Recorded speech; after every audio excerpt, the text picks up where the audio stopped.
তো আমরা এয়ারপোর্ট থেকে বেরিয়ে ট্যাক্সি নিলাম। ভালো লাগছে। হ্যাঁ, আমরা যাব থামেল আগান্তুক হোটেলে।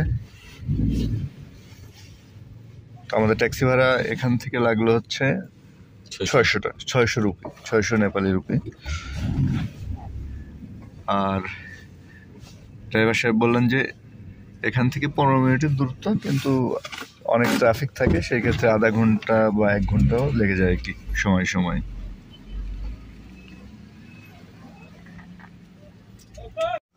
এখানে আবার ট্যাক্সির পেমেন্ট করতে হয়, হ্যাঁ, পার্কিং পেমেন্ট করতে হয় এয়ারপোর্ট।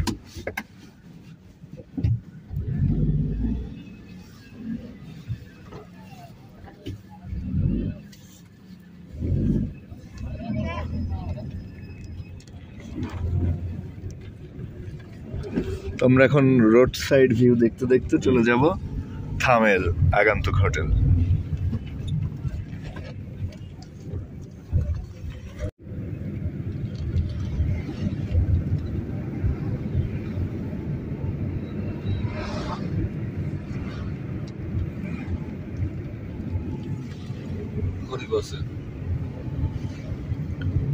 তো এশিয়ার দেশগুলো তো সব আমাদের আশেপাশের যে দেশগুলো আছে সব আমাদের মতোই, তাই না? নেপাল, ভুটান, ইন্ডিয়া, কালচারও একই রকম প্রায়।